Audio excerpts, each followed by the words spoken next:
நம் ஆண்டவர் இயேசு கிறிஸ்துவின் நாமத்தினால் மகிழ்ச்சியும் சமாதானமும் நம் அனைவரோடும் இருப்பதாக. 1 கொரிந்தியர் 1:18-25 முடிய.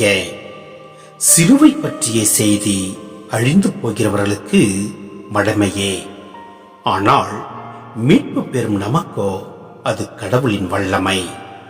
ஏனெனில் ஞானிகளின் ஞானத்தை அழிப்பேன், அறிஞர்களின் அறிவை வெறுமையாக்குவேன் என்று மறைநூலில் எழுதியுள்ளது. இவ்வுலகை சார்ந்த ஞானி எங்கே? அறிவாளி எங்கே? வாதிடுவோர் எங்கே? இவ்வுலக ஞானம் மடமை என கடவுள் காட்டிவிட்டார் அல்லவா? கடவுளுடைய ஞானத்தால் அவரை அறிந்து கொள்ள முடியும்.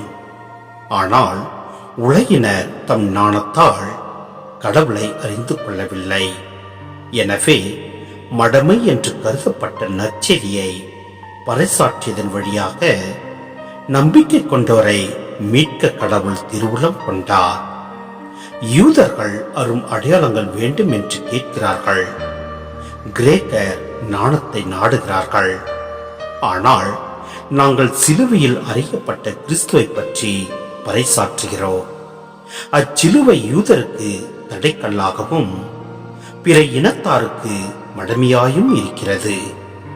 ஆனால் அழிக்கப்பட்டவர்கள் யூதரானாலும் கிரேக்கரானாலும் அவர்களுக்கு கிறிஸ்து கடவுளின் வல்லமையும் ஞானமுமாயிருக்கிறார்.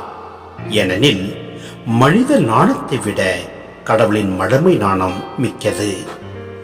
மனித வலிமையை விட அவருடைய வலிமின்மை வலிமை மிக்கது. சிந்தனை. கடவுளின் வல்லமை.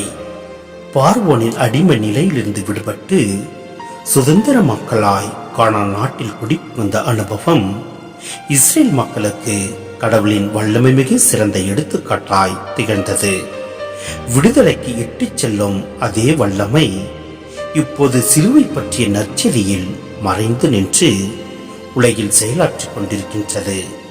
ஏனெனில் உயிர்த்தெழுதல் என்ற வல்லமை சிலுவை என்ற தாழ்மையில்தானே உருவானது. இது பலருக்கு மடமையாக தோன்றுகின்றது. அச்சிலுவை யூதருக்கு தடைக்கல். சிலுவையில் தொங்கவிடப்பட்டவன் கடவுளால் சபிக்கப்பட்டவன். இதனால் யூதர்கள் சிலுவையில் கொல்லப்பட்ட இயேசுவை மீட்பராக ஏற்றுக்கொள்ள தயங்கினர். எனவே சிலுவை ஒரு தடைக்கல்லாகவே யூதருக்கு விளங்கியது. இதனாலேயே பவுல் கூட இயேசுவை பின்பற்றுபவரை துன்புறுத்த துணிந்தார். கிறிஸ்துவே கடவுளின் வல்லமையும் ஞானமும்.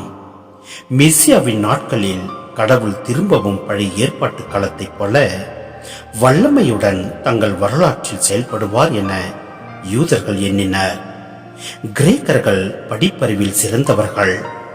கடவுளை அறிவுபூர்வமாக அறிந்து அடைந்து விடலாம் என அவர்கள் நம்பினார்கள்.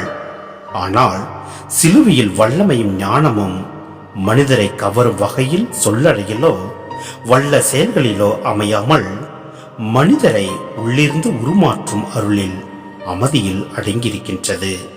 எனவே இந்த தபக்காலத்தில் சிலுவை பாதையை தியானித்து அதன் பாதையில் நாம் நடக்க முயல்வோம்.